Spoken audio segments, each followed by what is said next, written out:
Assalamualaikum warahmatullahi wabarakatuh. Perkenalkan, nama saya Sabaria dengan NIM 208016246. Pada video kali ini saya akan mereview ulang beberapa materi dalam mata kuliah Hukum Tata Negara yang diampu oleh dosen Pak Heri Setia Nugraha. Adapun materi yang pertama saya review adalah mengenai sistem perundang-undangan yang ada di Indonesia. Jadi, di dalam sistem perundang-undangan yang ada di Indonesia, ada beberapa hal penting yang perlu diperhatikan yang menjadi penunjang dalam pembentukan sistem perundang-undangan yang ada di Indonesia. Yang pertama adalah instrumen hukum. Adapun instrumen hukum dalam perundang-undangan di Indonesia, yaitu yang pertama, Undang-Undang Nomor 1 Tahun 1950, kemudian ada Ketetapan MPR Nomor 20/MPRS Tahun 1966, kemudian ada Ketetapan MPR Nomor 3/MPR Tahun 2000, kemudian ada Undang-Undang Nomor 10 Tahun 2004, kemudian ada Undang-Undang Nomor 12 Tahun 2011. Selanjutnya yaitu jenis dan lembaga pembentuk perundang-undangan. Yang pertama adalah legislative review, yang berwenang mengevaluasi atau pengujian undang-undang yang dilakukan oleh lembaga legislatif. Yang kedua adalah executive review, yang berwenang mengevaluasi terhadap undang-undang dan peraturan perundang-undangan sebagai pelaksana perintah undang-undang atau peraturan sebagai pelaksanaan fungsi dan tugas penyelenggaraan yang dilakukan oleh kekuatan legislatif. Kemudian selanjutnya yaitu judicial review, yaitu berwenang untuk mengevaluasi atau pengujian terhadap produk hukum yang ditetapkan oleh cabang kekuasaan legislatif dan eksekutif dilakukan oleh lembaga yudisial. Kemudian politik hukum pembentuk peraturan perundang-undangan itu harus dilakukan yang pertama dengan partisipatif, transparan, dan demokratik berkeadilan. Yang kedua, pembentukan peraturan undang-undang yang berbasis riset atau didukung oleh hasil penelitian. Kemudian yang ketiga adalah pemberlakuan legislative review, executive review, dan judicative review. Kemudian muncul pertanyaan, bagaimanakah pembentukan perundang-undangan yang baik di Indonesia? Kemudian kita melihat pada pasal 96 pada bab ke-11 yaitu partisipasi masyarakat. Di situ dapat disimpulkan bahwa perlunya melibatkan atau memberikan hak kepada masyarakat untuk ikut andil dalam pembentukan peraturan perundang-undangan. Kemudian lanjut yaitu asas pembentukan peraturan perundang-undangan. Yang pertama adalah asas kejelasan tujuan, kedua adalah dapat dilaksanakan, ketiga keterbukaan, keempat kelembagaan atau lembaga pembentuk yang tepat, kelima adalah kedaya gunaan dan hasil gunakan, yang kelima adalah kejelasan rumusan, yang keenam adalah kesesuaian antara jenis, hierarki, dan materi muatan. Pada pasal 1 ayat 1 Undang-Undang Dasar Negara Republik Indonesia tahun 1945 disebutkan bahwa pemerintahan Indonesia terdiri atas pemerintah pusat. Kemudian lagi pada pasal 18 Undang-Undang Dasar Negara Republik Indonesia tahun 1945 di situ dapat dilihat bahwa Negara Kesatuan Republik Indonesia dibagi menjadi daerah-daerah provinsi, dan daerah provinsi ini tadi dibagi lagi menjadi kabupaten dan kota yang selanjutnya disebut dengan pemerintahan daerah. Kemudian pada pemerintahan daerah dikenal juga dengan kebijakan desentralisasi, otonomi daerah, dan dekonsentrasi. Pada desentralisasi adalah penyerahan urusan dari pemerintah pusat kepada daerah otonom, sedangkan otonomi daerah adalah hak, wewenang, dan kewajiban daerah otonom untuk mengatur sendiri urusan pemerintahan di suatu daerah otonom. Kemudian dekonsentrasi adalah pelimpahan sebagian urusan pemerintahan yang menjadi kewenangan pemerintah pusat kepada gubernur sebagai wakil pemerintah pusat. Kemudian jika dilihat pada Undang-Undang Nomor 23 Tahun 2014 Pasal 2 diatur mengenai Negara Kesatuan Republik Indonesia itu terdiri atas daerah provinsi, yang kemudian dari daerah provinsi ini dibagi lagi menjadi daerah kabupaten atau kota, kemudian kecamatan, dan desa atau kelurahan. Kemudian muncul pertanyaan, siapa yang menjadi penyelenggara pemerintah daerah? Adapun penyelenggara pemerintah daerah adalah kepala daerah bersama dengan DPRD dan dibantu oleh perangkat daerah. Kemudian muncul pertanyaan lagi, apa yang diselenggarakan oleh pemerintah daerah? Adalah melaksanakan urusan pemerintahan yang bersifat absolut, konkret, dan umum. Untuk urusan pemerintahan absolut terdapat pada pemerintahan pusat. Kemudian pada urusan pemerintahan umum itu merupakan kewenangan dari presiden. Sedangkan urusan pemerintahan Konkret yaitu kewenangan dari pemerintah pusat dan daerah yang didasarkan pada prinsip akuntabilitas, efisiensi, dan eksternalitas serta kepentingan strategis nasional. Kemudian selanjutnya adalah kepala daerah dan wakil kepala daerah yang memegang jabatan selama 5 tahun dan sesudahnya dapat dipilih kembali untuk masa jabatan yang sama. Adapun tugas dan wewenang kepala daerah diatur dalam pasal 65 dan kewajiban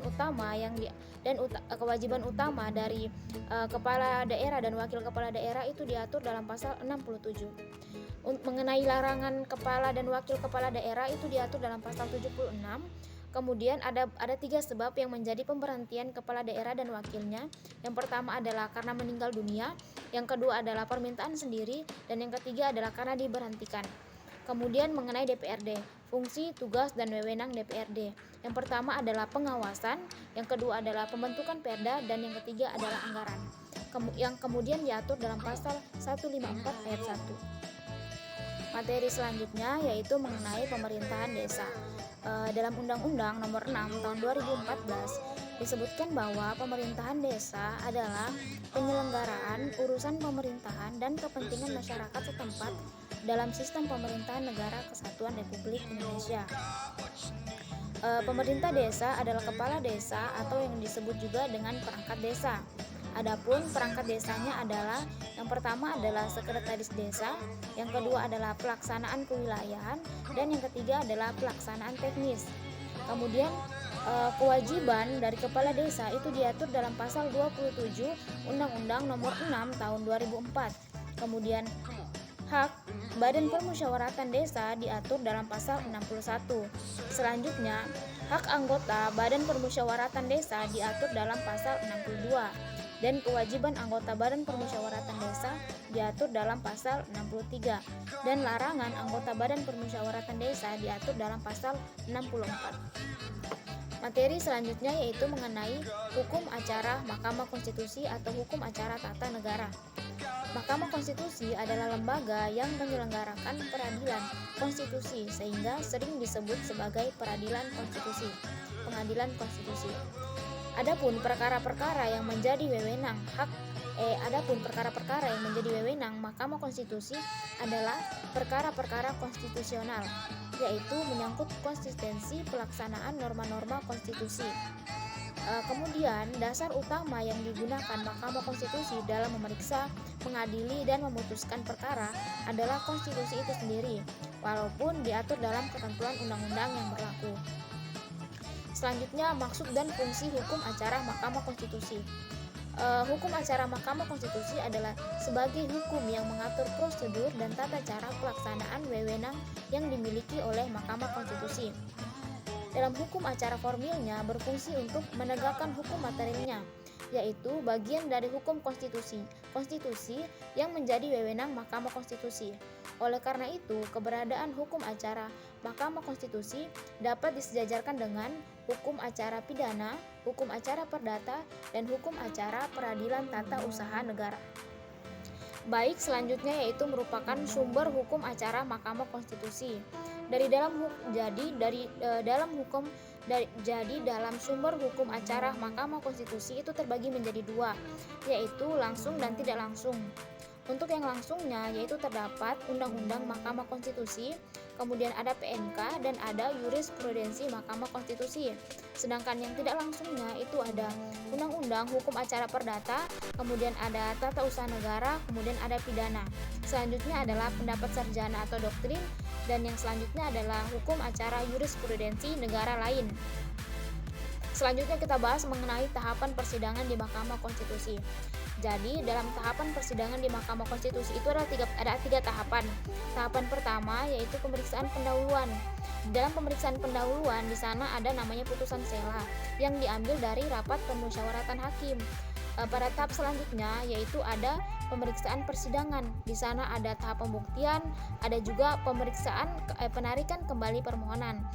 Tahapan yang terakhir adalah putusan. Putusan ini diambil dari rapat permusyawaratan hakim. Materi selanjutnya adalah mengenai penafsiran dalam hukum tata negara.